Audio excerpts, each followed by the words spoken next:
Hoje eu vou continuar falando sobre Tartarugas Ninja. No vídeo passado eu comentei sobre a publicação das Tartarugas Ninja desde a criação delas lá em 1984 até o meio da década de 1990. Quem ainda não assistiu, eu recomendo dar uma olhada no primeiro vídeo antes de vir aqui. Mas hoje eu vou comentar um pouco sobre a produção de histórias em quadrinhos de Tartarugas Ninja, produzida e publicada a partir do meio da década de 1990, e muita coisa foi feita com Tartarugas Ninja depois do encerramento da série original, que foi publicada lá de 1984 até 1993. Como estavam as publicações de Tartarugas Ninja ali no meio da década de 1990? Em 1995 se encerrou a segunda série de Teenage Mutant Ninja Turtles, ali, que é o volume 2, que era desenhada e escrita pelo Jim Lawson e arte finalizada pelo Eric Talbot. E o Peter Laird e o Kevin Eastman, eles eram os editores e consultores e publicavam essa segunda série pelo Mirage Studios. Em 1994, o Mirage Studios tinha publicado o primeiro número da minissérie Casey Jones and Raphael, que era feita pelo Kevin Eastman e pelo Simon Bisley. Eles chegaram a publicar só o primeiro número, mas ali no meio da década de 1990, tanto o Eastman quanto o Laird, eles começaram a ficar sobrecarregados de Tartarugas Ninja. Primeiro por toda a burocracia envolvida. Eles tinham começado como artistas independentes, o negócio deles foi um sucesso, só que eles começaram a ter que dar com uma burocracia enorme. O estúdio independente deles de quadrinhos virou uma grande empresa. E os dois, eles também tinham outros projetos. Eles editavam coletâneas de outros autores, eles faziam roteiro e desenho para outras histórias em quadrinhos. Na década de 1990, o Kevin Eastman, ele comprou a Heavy Metal. A Heavy Metal era uma publicação de quadrinhos que se propunha a ser a versão estadunidense do que era a Metal Hurlant francesa. E o Kevin Eastman estava engajado trabalhando ali na Heavy Metal. Não só fazendo as histórias dele, como editando as histórias de vários outros autores. E eles, nessa questão do supercarregado de Tartarugas Ninja, eles consideraram a hipótese de deixar na mão de outros autores. O Kevin Eastman, ele era muito mais simpático a essa ideia. O Peter Laird, ele tinha um pouco de resistência a deixar outras pessoas que não fossem o pessoal ali do Mirage Studios trabalhar com Tartarugas Ninja, mas eles acabaram decidindo por licenciar as Tartarugas Ninja para outra editora, porque assim eles iam manter as publicações ativas, a marca ativa, iam ganhar royalties, mas iam ter tempo livre para se dedicar a outros trabalhos. E acontece que lá por 1993, as Tartarugas Ninja fizeram uma participação no número 2 da série mensal do The Savage Dragon do Erik Larsen, que era publicada pela Image. O Erik Larsen foi um dos sócios fundadores da Image. Eu cheguei a comentar mais sobre como a Image funcionava no vídeo sobre Heróis Renascem em Capitão América, mas o Erik Larsen, ele tinha um estúdio dele de quadrinhos, ele publicava as histórias dele, que ele era o dono, inclusive, do Savage Dragon, pela Image, e ele tinha feito uma parceria ali com o Eastman e com o Laird para que as Tartarugas Ninja aparecessem no número 2 do Savage Dragon. E essa história é uma típica história de crossover da década de 1990. O Dragon vai para Nova York, ele tá atrás de um monstro, um tipo de gárgula que está caçando pessoas, e nessa ida para Nova York ele acaba se encontrando com as Tartarugas Ninja,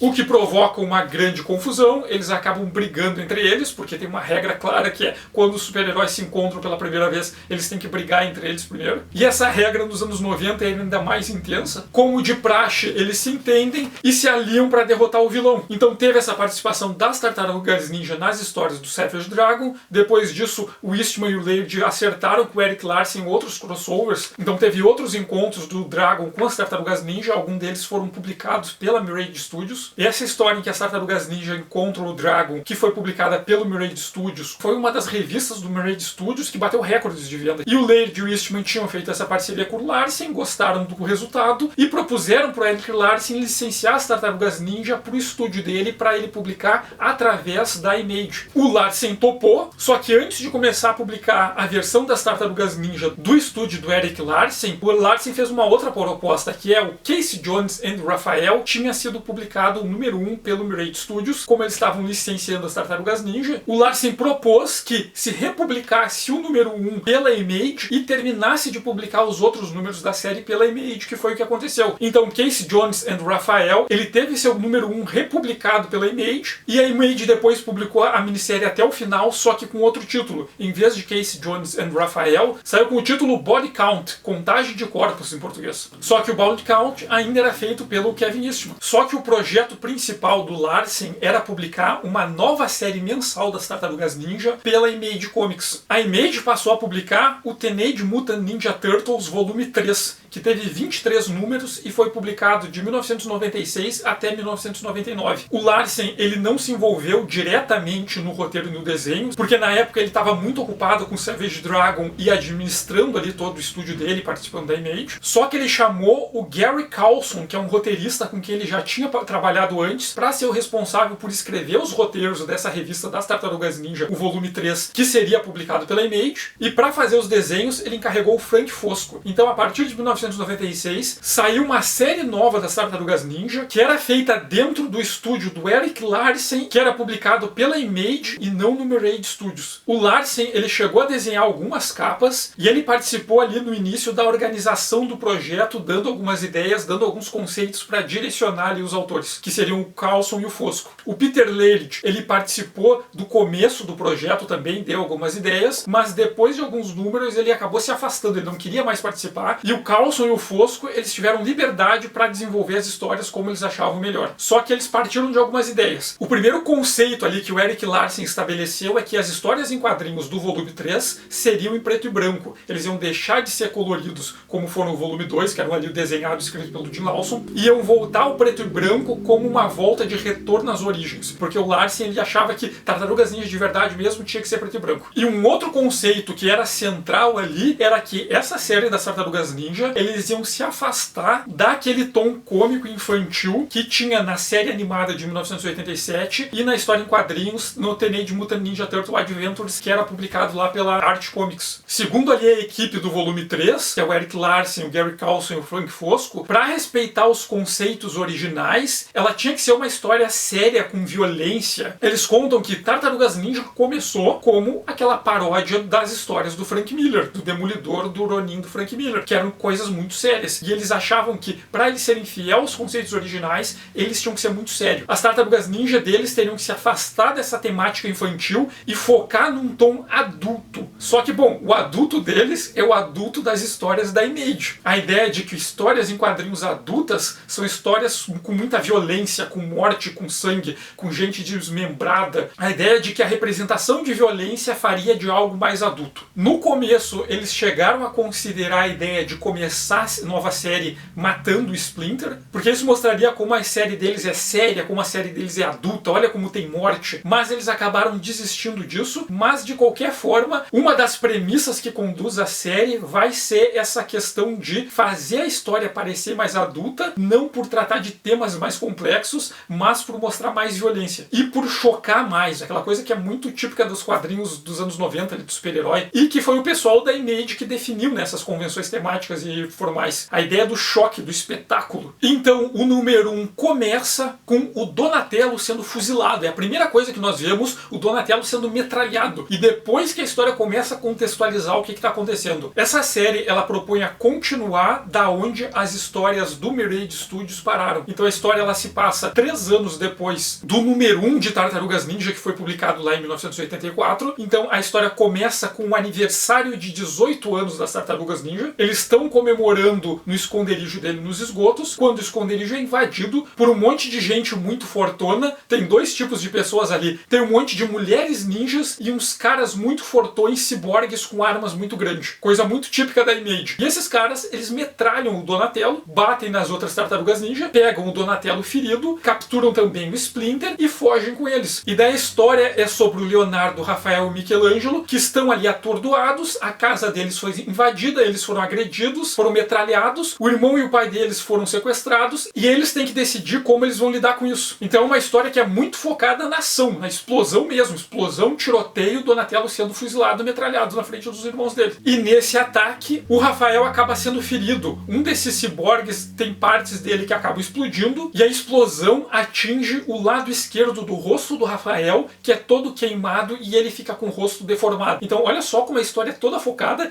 no espetáculo, na violência, e de um tom que busca supostamente uma temática mais adulta. Mas essa ideia de que o adulto é aquilo que mostra a violência explícita, aquilo que não tem censura. E o Carlson, ele comenta de mais alguns conceitos que eles usaram ali para desenvolver a história. Primeiro, a ideia de que se a história tem como ponto central uma família de ninjas, uma família de guerreiros que estão sempre praticando violência, se expondo à violência, é natural que, num contexto de muita violência, em algum momento eles sejam feridos. feridos. E pessoas que são feridas são pessoas que acabam ficando com cicatrizes. Então ele queria explorar essa ideia desses irmãos e do pai que vivem em constantes conflitos, e quem vive uma vida no meio da violência em algum momento vai acabar sendo ferido, e as pessoas feridas acabam ficando com sequelas, com cicatrizes. E além de explorar essa questão das cicatrizes de batalha, o Carlson conta que ele e o Erik Larsen andaram discutindo sobre como a publicação deles voltaria ao preto e branco, que eles teriam que criar elementos para diferenciar as tartarugas uma das outras, porque eles não têm cor. Não dá para botar uma faixa da cor de cada um, e se eles colocassem uma letra no cinto, ia parecer infantil. Eles queriam se afastar dessas convenções que eram lá da série animada e da série Adventures. Como eles iam marcar as diferenças entre as tartarugas? E uma ideia é marcar com as cicatrizes de batalha. O Rafael ficou com o lado esquerdo do rosto deformado. Ter metade do rosto deformada já é uma característica visual que facilita identificar, pô, o cara deformado é o Rafael. E além disso, o Carlson e o Fosco tiveram a ideia de que se o Rafael tá ferido, ele precisa proteger o rosto. Então o Rafael vai acabar pegando a primeira máscara que o Casey Jones usava, e ele vai começar a usar a máscara do Casey para proteger o rosto dele que tá machucado. Então uma tartaruga ninja que não só tá armado com sais, mas que usa uma máscara de rock que lembra uma caveira, bom, já diferenciou, esse aí é o Rafael. E a partir dessa ideia das cicatrizes de batalha, eles vão criar características para deixar as tartarugas mais identificáveis entre elas. A história vai acabar se desenvolvendo com o Splinter e o Donatello sendo sequestrados e os outros três irmãos tentando identificar o que aconteceu. E o que aconteceu? O Donatello, mesmo ferido, ele vai tentar escapar dos sequestradores que estão levando ele e o Splinter num veículo aéreo. Ele vai cair lá de cima junto com os dos ciborgues que sequestraram ele. Na queda, ele vai conseguir fazer o ciborgue destruir a própria cabeça, só que o Donatello, ele vai cair de uma grande altura e vai bater de costas no chão e o casco dele vai quebrar. Então vai ter todo um drama do Donatello ferido, caído no meio de um beco, com o casco quebrado e paraplégico, sem conseguir se movimentar. Nesse contexto, eles também vão apresentar uma personagem que vai ser bastante importante para essa série, que é a Pimiko. A Pimiko, ela é uma ninja que liderou o ataque para sequestrar o Donatello e o Splinter, e vai ser revelado que ela trabalha para um vilão que é o Dragon Lord. O Dragon Lord, ele é um sujeito que ele alega ser descendente da família imperial japonesa, mas de um ramo que foi excluído do trono do século X, e o Dragon Lord, ele alega que ele seria o legítimo herdeiro do trono do Japão. Então todo o plano dele é porque ele quer dar um golpe e assumir o título de imperador do Japão. Só que ele tem um problema. De alguma forma, que não é explicado na história, ele tem DNA de dragões de Komodo no corpo dele. E isso permite que ele se comunique de certa forma com outros dragões de Komodo, e tem algumas outras habilidades diferentes, só que ele tem um problema que é, em momentos de tensão, fora do controle dele, ele acaba se transformando num dragão de Komodo, e a mente dele fica no estado da mente de um animal. Então ele vira um dragão de Komodo como outro qualquer, ele não tem consciência dele como humano quando ele está nessa forma. Então ele usa parte da fortuna dele para financiar experimentos de genética para tentar resolver o problema dele. E quando ele sabe que existem as tartarugas ninja e o Splinter, que são criaturas mutantes em Nova York, ele manda a Pimiko, liderando outros ninjas e ciborgues, para capturar o Splinter e uma das tartarugas, para eles analisarem e usarem de cobaia para tentar entender como funciona a mutação deles, e se a partir da mutação que as tartarugas e o Splinter sofreram, o Dragon Lord poderia usar para manipular seu próprio DNA e impedir que ele tivesse essas crises em que ele se transforma num dragão de Komodo. E um outro problema que vem com isso é que a Pimiko, que é braço direito do Dragon Lord, ela alega que, apesar de nunca ter conhecido pessoalmente o pai dela é o Orokusaki, o Destruidor, e que o Splinter e os 4 irmãos tartaruga são o clã do Hamato Yoshi, o maior inimigo da família dela. Então seria uma obrigação dela matar as 4 tartarugas e o Splinter,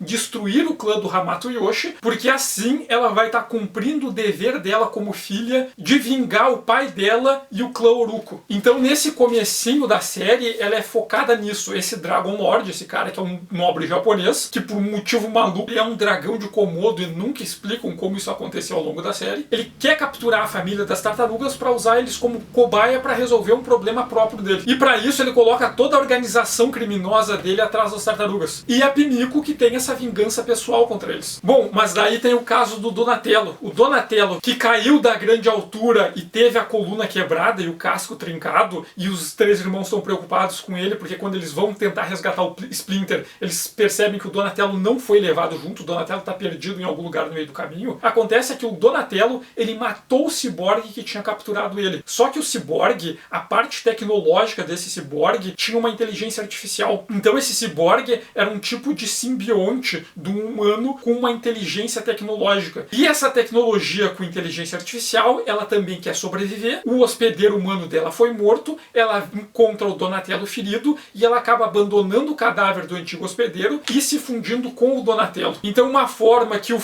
Coulson e o Fosco encontraram de marcar o Donatello, diferenciar ele dos outros e explorar essa questão das cicatrizes de batalha é transformar o Donatello num ciborgue. Então ao longo dessa série a gente vai ter todo o drama do Donatello, que ele ficou um ciborgue. A princípio aquilo incomoda ele, mas logo depois o Donatello, né, que tem aquela personalidade do cara que é curioso, que é ponderado, que quer explorar as coisas, que quer aprender sobre o que está em volta, ele acaba achando aquilo muito interessante. E a parte robótica do corpo dele é feita de nanotecnologia, então ela acaba tendo a habilidade de se adaptar para diferentes situações. Ele precisa de um instrumento específico, partes do corpo dele acabam se modificando e assumindo a forma da ferramenta que ele precisa. Então isso acaba sendo muito prático, mas tem um efeito colateral que essa tecnologia, ela tem uma inteligência artificial, e a inteligência artificial da tecnologia está sempre competindo com a mente do Donatello. Então o corpo dele não quer obedecer ele várias vezes. O corpo dele começa a reagir, alguém chega perto dele e a inteligência artificial assume que aquilo ali é uma ameaça e vira uma arma e sai atirando sozinha. Então a inteligência artificial acaba aos poucos desenvolvendo uma personalidade e o Donatello acaba tendo que dividir o corpo dele com uma outra inteligência, uma outra mente, e os dois ficam disputando quem tem o controle sobre aquele corpo. Então ao mesmo tempo que tem a questão do Donatello interessado sobre como aquilo ali deu novas ferramentas para ele, tem um Donatello que está angustiado porque ele não é completamente ele, tem uma outra mente dentro da cabeça dele. E às vezes ele não tem noção de o que é ele que quis e o que é essa inteligência artificial que quer. Ou ele quer fazer uma coisa e essa inteligência artificial decide outra e comete atos de violência e coloca a família dele e os amigos dele em perigo. Então tem todo um dilema novo pro Donatello aqui, uma situação nova para ele, que de certa forma é algo que parece interessante para a personalidade dele, um cara que ele é curioso, que ele quer investigar e agora ele tem novas ferramentas, mas ele perdeu o controle sobre ele próprio. Ele não sabe mais direito quais são os pensamentos dele, ele não tem domínio total sobre o próprio corpo. Bom, e o Donatello sendo ciborgue também é uma coisa que facilita muito tu identificar. Aquela tartaruga ninja que é maior e que é toda robótica, bom, aquela é o Donatello. A questão das cicatrizes de batalha também não vão deixar o Leonardo escapar. Mais pra frente na história, o Leonardo vai acabar lutando com um dos capangas do Dragon Lord e ele vai ter a mão esquerda dele amputada. Então o Leonardo vai ter que aprender a lutar sem ter uma das mãos. E nem o Splinter vai escapar. Nesse ponto em que ele é capturado pelo Dragon Lord, que quer usar ele como cobaia para os experimentos, acabam injetando no Splinter um mutagene e logo depois ele é atacado por morcegos e o Splinter acaba se passando por uma mutação e se transformando num morcego. Só que o problema é que esses morcegos estavam com raiva e o Splinter é contaminado pela raiva e o vírus da raiva também passa por mutação. Então o Splinter ele assume essa forma de um morcego, mas ele perde o controle sobre a mente dele, ele perde o controle sobre o juízo porque ele está com raiva. Então ele começa a delirar e ficar paranoico, achar que os filhos dele na verdade são demônios que estão caçando ele. Ele começa a se lembrar do Destruidor, que era um demônio que ele odiava, e começa a ficar paranoico com isso e começa a atacar pessoas e passar essa raiva para as pessoas, e essa raiva faz com que as pessoas também se transformem em morcegos vampiro. Então nem o Splinter acaba escapando desse processo. O que acontece com eles? Rafael tem o rosto deformado, Leonardo tem a mão amputada, o Donatello fica paraplégico e é transformado num ciborgue, o Splinter se transforma num morcego e enlouquece, e o Michelangelo? O Michelangelo publica um livro e arruma uma namorada. Os outros personagens passam por um monte de questões trágicas, de desastres e tal, e o Michelangelo lá tá de boa, tranquilo. Não tranquilo de fato, porque ele acaba vendo a família dele passar por um monte de dificuldades, mas ele acaba não sendo atingido diretamente por essa ideia de cicatrizes de batalha do Coulson e do Larsen. Então no começo da série a trama vai partir dessa ideia deles sofrendo um ataque repentino, a família deles ser toda desmembrada, as tartarugas e o Splinter eles serem todos marcados por essa violência. Eles vão tentar resgatar o Splinter vai passar por essa transformação e vai fugir na forma de um morcego vampiro enlouquecido. Eles vão recuperar o Donatello, só que o Donatello vai ter que lidar com essa questão de agora ele não ser uma forma de vida completamente orgânica, deles ter se tornado um ciborgue, que é uma coisa que ele até acha legal, mas o problema de fato do Donatello é essa outra mente que tá no corpo dele, disputando o controle do corpo dele, e essa outra mente ela tem tendências violentas, que é uma coisa que o Donatello nunca teve. Depois que os 4 irmãos conseguem se reunir de novo, agora todos eles marcados por essas cicatrizes, eles tentam encontrar o Splinter tá sempre fugindo, mas durante a procura eles acabam se metendo em outras histórias. Eles vão encontrar nessa série com o Dragon e com vários outros personagens da Image, vão se meter em outras confusões. Tem uma história que um serial killer dos anos 70 que tinha sido mandado para o espaço volta como um ciborgue e começa a se vingar de todas as pessoas que estavam no processo que condenaram ele à prisão perpétua. E daí as tartarugas vão se juntar com o Dragon, vão se juntar com outros heróis ali do estúdio do Eric Larson para lidar com eles. Então é uma série que não dá pro leitor muito tempo para respirar. Eles estão numa aventura tentando resolver uma coisa, acontece uma outra coisa por cima, eles têm que se desviar para resolver esse outro problema, daí aparece uma outra ameaça, eles estão sempre indo de um lugar pro outro, tentando encontrar o Splinter e não consegue, tá sempre acontecendo um monte de coisa. Então é uma história em quadrinhos muito focado nessa ideia da aventura e da ação. Muita explosão, muito tiroteio, muito monstro, muito assassino, crime, sangue, e eles correndo atrás para tentar resolver. Só que uma coisa que eu acho que o Gary Coulson consegue fazer, que é uma típica história em quadrinhos de super-herói dos anos 1990, focado na ação, mas nem por isso o Coulson deixa de tratar do desenvolvimento dos personagens. É um desenvolvimento que é muito diferente do que o Laird, o Eastman e o pessoal do Mirage Studios fazia. Mas nem por isso deixa de ser um desenvolvimento, porque os 4 irmãos aqui, o Splinter, eles estão ao longo da série o tempo todo passando por situações traumáticas. O tempo todo eles têm que lidar com as consequências dessa vida violenta que eles levam. Isso, eu vou ser ninja, eu vou vingar o assassino do mestre do meu pai, isso aí parece legal em teoria, mas depois que tu entra nessa vida de violência, isso aí vai ter volta. Uma hora essa violência vai voltar pra ti e tu vai ter que lidar com as consequências disso. Então o volume 3 é uma série que eu, quando comecei a ler, eu achei um tanto estranho, porque o tom é muito diferente das Tartarugas Ninja do Eastman e do Laird lá do Mirage Studios, mas ao mesmo tempo, com o desenvolver da leitura eu acabei gostando. No final, quando eu terminei de ler essa série, eu percebi que eu estava me divertindo com o que eu estava lendo, apesar de ao mesmo tempo eu reconhecer que isso aqui é uma Tartarugas Ninja, mas é Tartarugas Ninja completamente diferente das ideias e dos conceitos lá do Eastman e do Laird. É muito diferente do que o Jim Lawson fazia, por exemplo, as Tartarugas Ninja. Quando o Jim Lawson escreve e desenha, ele não é o criador, mas ele trabalhava a partir de uma continuidade das mesmas propostas que o Eastman e o Laird apresentavam. E aqui o Gary Coulson e o Frank Fosco, não, eles estão fazendo outra coisa. Eles pegaram as Tartarugas Ninja e vamos fazer a nossa versão de Tartarugas Ninja, que ela é uma continuidade da série antiga, ela respeita o original, mas ela escolhe outro caminho. Vamos dar um outro tom pra isso, vamos explorar outras coisas nessa série. E é uma história em quadrinhos de super-heróis da década de 1990 da Image, é muita explosão, é muito tiroteio, é muita correria e muita ação, mas eu arrisco dizer que é uma boa história em quadrinhos da década de 1990 de super-heróis da Image. Porque mesmo no meio desse monte de conflito, de ação e de explosão, tem aqui um desenvolvimento de personagens que é diferente daquilo que o Eastman e Laird fazia, aquilo que eu falei no primeiro vídeo sobre a questão da delicadeza, sobre os temas introspectivos que nas Tartarugas Ninjas lá do Mirage Studios estava bastante presente. Esse tipo de coisa não aparece nessa versão. Isso aqui é ação, é aventura e é um desenvolvimento de personagens baseado em tensão, em conflito, neles passando por situações difíceis, passando por situações angustiantes, os irmãos brigando entre eles, porque é coisa que irmão faz, pessoas muito diferentes, que têm pontos de vista diferentes sobre as coisas, mas que moram junto e que têm que resolver problemas juntos, eles acabam entrando em conflito, porque cada um quer resolver o problema a partir de um caminho que é diferente do caminho que o outro entende como aquele que leva a solução. Então tem aqueles conflitos entre irmãos, mas isso é usado para desenvolver os personagens. E quando os 4 irmãos finalmente se reúnem, o Coulson, ele desenvolve por um outro caminho. Ele começa falando sobre como o Rafael, depois do final do Cidade em Guerra, quando o clã deles faz uma trégua com o clã do Pé, depois que a Karai assume a liderança, o Rafael, ele costumou fazer treinamentos junto com o pessoal do clã do Pé, porque o Rafael tem toda aquela coisa da impulsividade, da agressividade dele, que os irmãos dele não conseguem acompanhar. O único amigo dele que conseguia acompanhar isso era o Casey Jones, só que o Casey agora ele virou um pai de família, ele tem que trabalhar, ele tem que sustentar a família dele, ele tem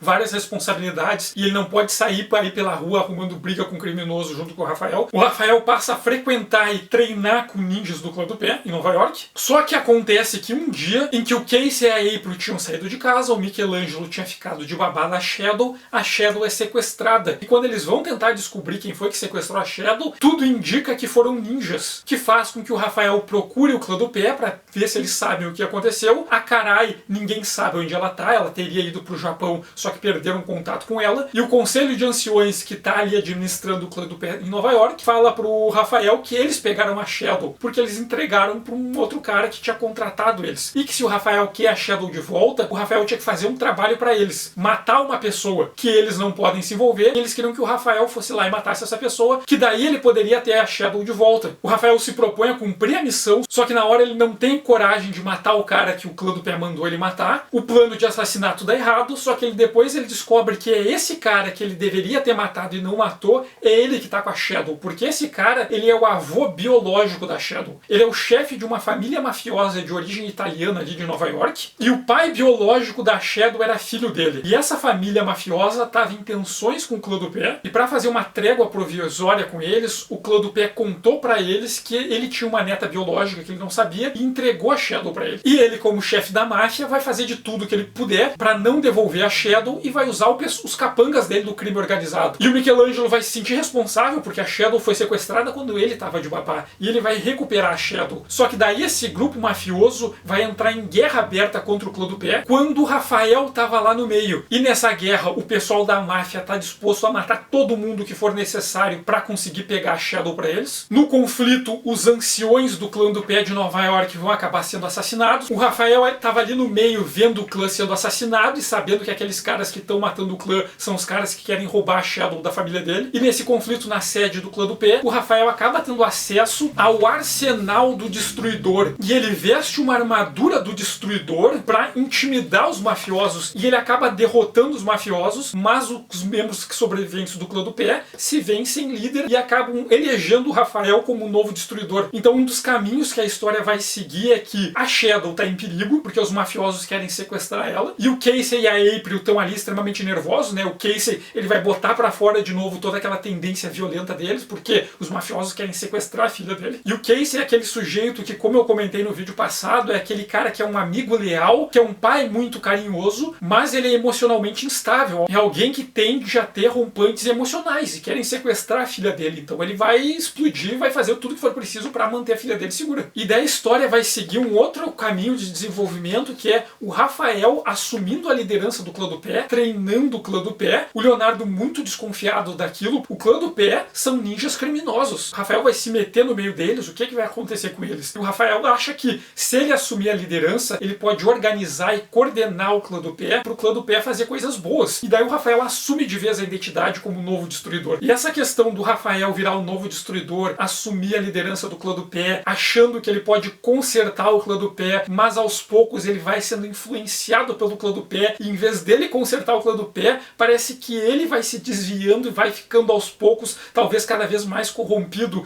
e o Leonardo muito nervoso com aquilo. Por que caminho o Rafael vai chegar se ele continuar sendo o destruidor, se ele continuar sendo o líder do Clã do Pé? E todo esse arco do Rafael sendo o destruidor lembra muito que possivelmente foi influência para um arco de histórias de umas 2 décadas depois do Demolidor, que é o Terra das Sombras, que a temática é toda o Demolidor, ele acaba assumindo a liderança do Tentáculo em Nova York, o Demolidor acha que ele pode melhorar o Tentáculo, fazer o Tentáculo virar uma outra coisa, que faça boas ações, que contribua ali para a melhoria da vida da comunidade de Nova York, só que o que acontece é o inverso. Conforme o Demolidor vai tentando usar o Tentáculo para fazer boas ações, o Matt acaba sendo corrompido, e em vez do Tentáculo ficar mais parecido com o Demolidor vai ficando mais parecido com o Tentáculo. E tem o Conselho dos Anciões do Tentáculo que estão ali dando corda pro Matt, mas para manipular ele, sabendo que eles vão corromper o Matt. Nesse arco aqui dos Tartarugas Ninja do volume 3 acontece isso. Tem ali o conselheiro do Clã do Pé, que se propõe como sendo leal ao Rafael, que o Rafael vai ser um grande líder, que ele é digno de ser o novo destruidor, mas conforme o Rafael vai entrando nessa, nessa, ele vai acabando se corrompendo e o conselheiro do Clã do Pé vai usando o Rafael para ele fortalecer o Clã do Pé, mas para depois o Clã do Pé voltar a ser o que ele sempre foi. Acho também vale a pena comentar sobre os desenhos do Frank Fosco, porque a proposta do volume 3 das Tartarugas Ninja era retomar o desenho preto e branco. Só que é um desenho preto e branco que é muito diferente do desenho preto e branco lá do Eastman e do Laird. O Eastman e o Laird, eles trabalhavam lá com a técnica do Dual Shade e tinha muito aqueles tons castanhos que viravam cinzentos na impressão para construir uma atmosfera de contraste de luz e sombra. Mas o Fosco, ele não trabalha com esses meios termos. É tudo contraste de preto e branco. Mas é um contraste de preto e branco em que o preto não necessariamente remete à sombra. Às vezes é um uso de preto em que o contraste de preto e branco tem mais a ver com a composição. É uma composição a partir de contrastes que muitas vezes lembra até uma tradição de preto e branco europeu, lá da tradição italiana de contraste de preto e branco, em que esses pretos, eles não significam necessariamente sombras. O contraste de preto e branco é usado para construir a composição do cenário, para construir um efeito de profundidade e de espaço. Então o desenho do Frank Fosco, eu acho que tem vários momentos em que ele trabalha muito bem essa questão do contraste, de fazer toda uma composição a partir do contraste do preto e do branco. Esse preto não necessariamente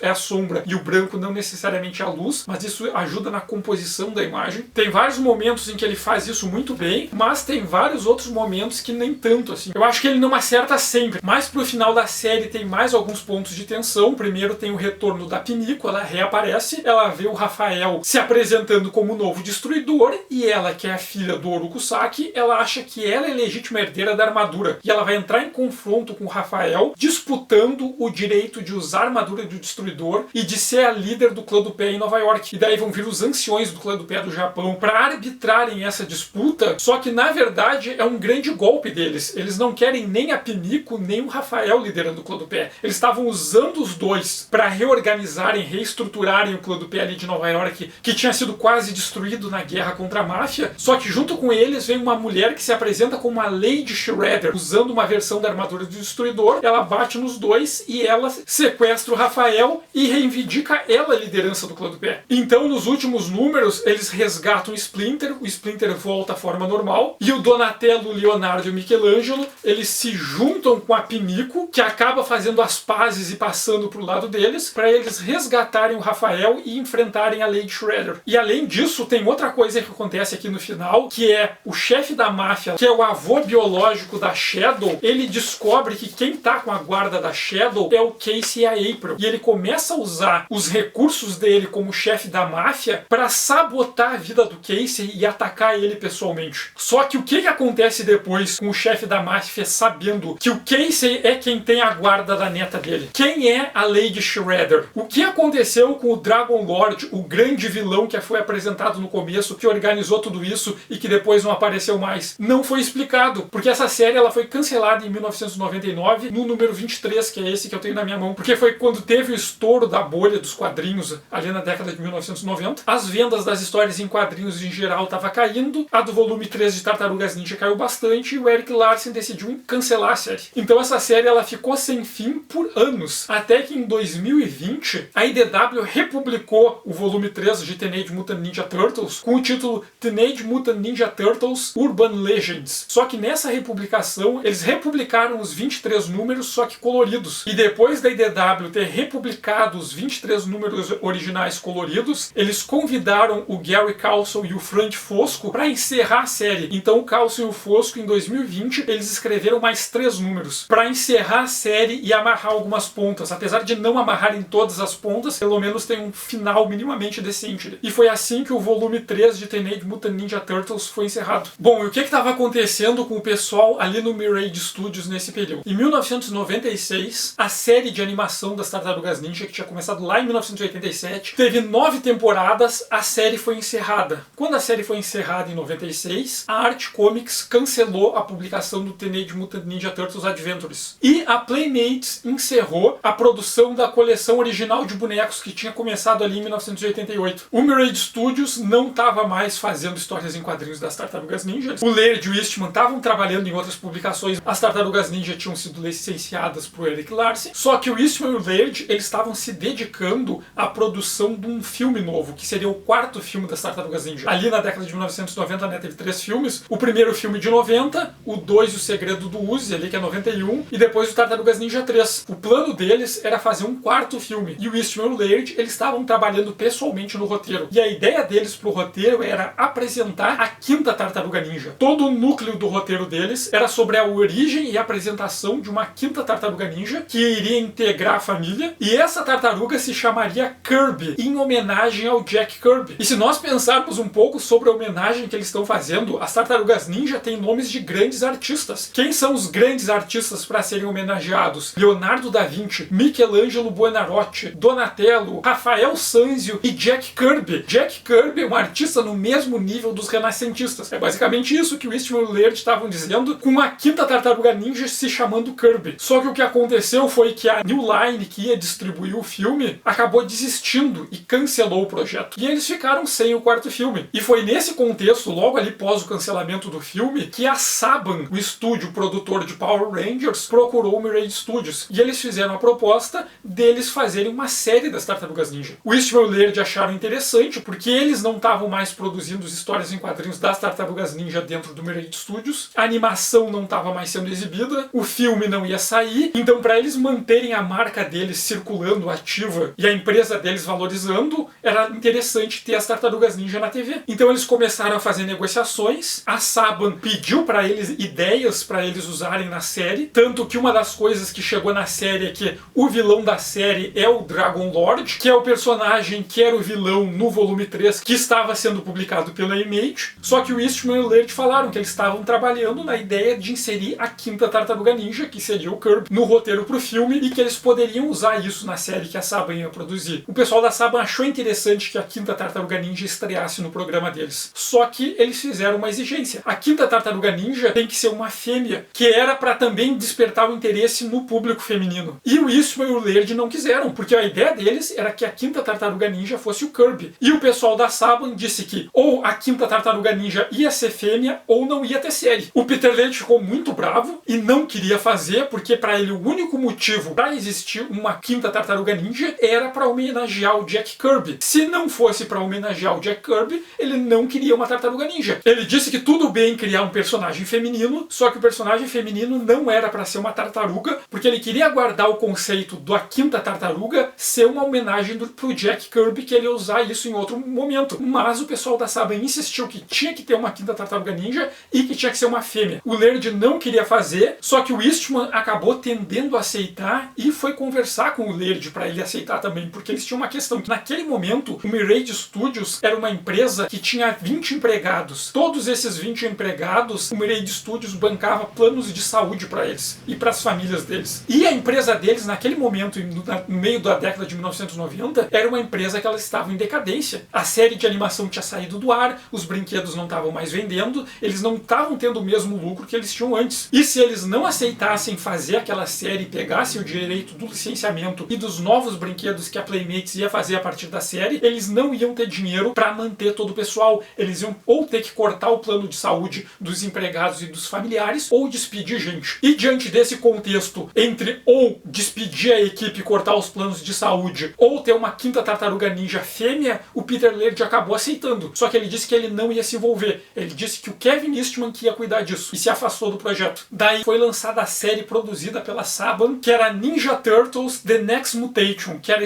uma série das Tartarugas Ninja que apresentava a quinta Tartaruga Ninja, que era a Venus de Milo. Kevin Eastman, ele teve envolvido na produção. O Michael Dooney, lá do Mirage Studios, ele que fez os designs das Tartarugas Ninja para essa série, também fez os designs do Splinter, do Dragon Lord, então teve participação ali do Mirage Studios junto com a Saban para desenvolver a Next Mutation. A série teve 26 episódios, ela chegou a ter audiência maior que os Power Rangers na época, e os Power Rangers eram um grande sucesso ali do meio da década de 1990 na programação infantil, só que a Saban propôs pro Laird e pro Eastman renovar para uma segunda temporada, só que a Saban queria ficar com uma parte maior dos lucros. Eles queriam diminuir os repasses que iam pro Laird e pro Eastman nos lucros da série. E o Eastman e o Laird, principalmente o Laird, eles já não tinham gostado da ideia da quinta tartaruga não ser o Kirby. Quando a Saban fez essa proposta que só iria renovar se a Saban ficasse com uma parte maior do dinheiro, os dois desistiram e não quiseram renovar a série para a segunda temporada. Nesse período do final da década de 1990, o Eastman e o Laird começaram a ter algumas divergências divergências de como lidar com a criação deles, com as Tartarugas Ninja. O Eastman, ele queria trabalhar em outras coisas e ele era a favor de deixar outros autores trabalharem com os personagens. Já o Laird, ele era muito mais protecionista. Ele tinha muito uma ideia de que Tartarugas Ninja era a grande obra da vida dele e ele queria ter o controle sobre aquilo e proteger aquilo. Então o que aconteceu foi que em 1999 o Eastman vendeu para o Laird os direitos dele sobre a Tartaruga Ninja e o Peter Laird ficou o único proprietário dos personagens e da marca Tartarugas Ninja. E no comecinho dos anos 2000, o Peter Laird foi procurado pelo 4Kids, que estava interessado em fazer uma nova adaptação de Tartarugas Ninja, que resultou no lançamento em 2003 de uma nova série animada Teenage Mutant Ninja Turtles. Só que dessa vez, diferente do que aconteceu na animação de 87, em que o Eastman e o Laird eles não tinham controle criativo sobre o que acontecia na série de animação, na versão de 2003, o Laird foi convidado para ser o consultor e para ser o revisor de todos os roteiros. Então teve uma participação ativa do Peter Laird no desenvolvimento da série animada de 2003. Ela teve 7 temporadas, foi de 2007 até 2009, e em 2009 ela se encerrou com um longa de animação que é Turtles Forever, em que as Tartarugas Ninja da animação de 2003 se encontram com as Tartarugas Ninja da animação de 1987. E como teve a participação do Laird no desenvolvimento dos conceitos e na revisão dos roteiros, as 4 primeiras temporadas são muito baseadas nas histórias em quadrinhos originais. Não são adaptações literais, não acontece exatamente o que acontece nas histórias em quadrinhos, mas muitos dos eventos são adaptados. Uma das coisas que acontece na série de animação é que os eventos eles são encadeados, porque na história em quadrinhos originais eles improvisavam muito, eles tinham uma ideia, faziam uma história, eles não sabiam o que ia vir depois. Daí no número seguinte eles tinham outra ideia maluca e improvisavam a história a partir daquela ideia e também não sabiam o que ia acontecer na próxima história. Como em 2003 se tinha uma visão panorâmica posterior dos eventos das histórias em quadrinhos originais, esses acontecimentos que tinham na história em quadrinhos original acontecem na animação, mas de forma encadeada. Por exemplo, o Destruidor, ele não morre na primeira história, ele é um vilão, ele atua dos bastidores e demora bastante para ele entrar em conflito direto com as Tartarugas Ninja. O Baxter Stockman também, ele é um dos vilões e ele não é preso na segunda história. Ele atua muito das sombras comandando coisas até chegar a hora que ele entra em ação. Então o Destruidor é um grande vilão que atua de fundo e só num clímax que ele confronta com as Tartarugas Ninja. Mas os conceitos, as personalidades e desenvolvimento dos personagens são muito próximos do que era da história em quadrinhos original. E além dessa série de animação que foi de 2003 até 2009, teve um longa de animação lançado para o cinema em 2007, que é o TMNT, que foi feito com animação CGI. Então ali nos anos 2000, a marca Tartarugas Ninja teve um revival nas animações e isso ajudou bastante o Peter Laird, porque ele começou a ganhar bastante dinheiro com Tartarugas Ninja de novo, né? Porque junto com a série nova de animação e com um longa novo de animação, vieram novos bonecos, vieram novos produtos licenciados. Então o Mirage Studios ali nos anos 2000 voltou a conseguir se bancar. E nisso, o Peter Laird agora com grana e sendo o único dono de Tartarugas Ninja, em 2001 ele resolveu voltar a produzir quadrinhos de Tartarugas Ninja. Então em 2001 ele lançou o TMNT, Teenage Mutant Ninja Turtles, ou só Teenage Mutant Ninja Turtles volume 4. E a proposta do Laird foi, primeiro, ignorar completamente o volume 3 que foi publicado pela Image. Ele comenta, inclusive, que ele respeita bastante o trabalho do Carlson e do Fosco, mas que aquilo não era o que ele e que o Eastman tinham pensado para as Tartarugas Ninjas. E de fato, é uma história em quadrinhos que é interessante, mas é uma coisa completamente diferente, é uma outra visão, é uma outra leitura de Tartarugas Ninja. E o Laird, ele queria retomar as ideias dele. Então o que ele faz no volume 4 é ignorar completamente o volume 3 e continuar as histórias a partir do final do volume 2. E ele conta que para fazer isso, ele usou vários conceitos que ele e o Eastman tinham desenvolvidos na década de 1990 e nunca tinham aplicado em nenhuma história em quadrinhos. Então essa história em quadrinhos, esse volume 4, que começou a ser publicado em 2001, o primeiro ponto é que as histórias se passam de fato em 2001, presumindo que a história original lá de 1984 de fato se passava em 1984, o volume 2 começa 17 anos depois da publicação da história original. Então se lá na primeira história as Tartarugas Ninja tinham 15 anos, no volume 4 elas já têm 32. E o Laird, ele conta que ele tinha 2 conceitos que ele queria trabalhar. Primeiro, tirar as Tartarugas Ninja das sombras, fazer com que eles deixassem de ser personagens que precisam viver escondidos, que precisam ocultar a existência deles. E colocar as Tartarugas Ninja em público desencadearia um monte de novas possibilidades que ele poderia explorar nas histórias que eles não tinham desenvolvido até então. O segundo ponto é trabalhar com a separação das Tartarugas Ninja. O que aconteceria se o Donatello, o Leonardo e o Michelangelo Michelangelo e o Rafael, cada um tivesse que seguir por um caminho e resolver seus próprios problemas sozinhos, sem contar com a ajuda dos irmãos. Então essas são duas premissas que vão conduzir a narrativa das histórias do volume 4. Esse volume 4, ele teve 32 números e foi publicado de 2001 até 2014. Só que o final ali foi um tanto irregular. Ela foi publicada quase que bimestralmente de 2001 até 2006. Em 2007 não saiu nenhum número. Em 2008 foi publicado um número só. Em 2009 também só um. Mais um em 2010 e o último número foi só em 2014. E essas histórias eram produzidas pelo Peter Laird. Ele escrevia os roteiros, fazia os sombreamentos, fazia o letreiramento e parte da arte final. O Jim Lawson desenhou todas as histórias, o Eric Talbot fez a outra parte da arte finalização e o Michael Dooney ficou encarregado de fazer as capas. Mas então, a premissa do volume 4 é a seguinte: as Tartarugas Ninja, os 4 irmãos tartarugas, agora eles têm 32 anos, eles continuam morando junto em Nova York, a April e o Casey também moram em Nova York, já o Splinter é um senhor aposentado e ele mora lá no interior de Northampton, no rancho lá da família do Casey. Junto com o Splinter também mora a Shadow, e a Shadow agora já é uma jovem adulta. Ela também passou por um treinamento com o Splinter durante esses anos, só que o próprio Rafael comenta que o Splinter, ele é um avô muito melhor do que ele foi um pai, ele é muito mais gentil e carinhoso e menos exigente com a Shadow, e a Shadow chama ele de vô Splinter. Junto com os dois também mora o Stanley Steve Steele, que é o super-herói lá da Justice Force, que apareceu no número 15 da série original. Agora ele é um super-herói aposentado. E o Metalhead, aquele robô que controla o próprio cabelo e usa o cabelo como arma, que fazia parte da Justice Force, também mora lá no rancho com eles. E nesse contexto, acontece que vem uma nave espacial gigantesca em direção da Terra, desce no rio ali pertinho de Manhattan, e uma nave sai dessa nave-mãe e desce ali perto do prédio da ONU.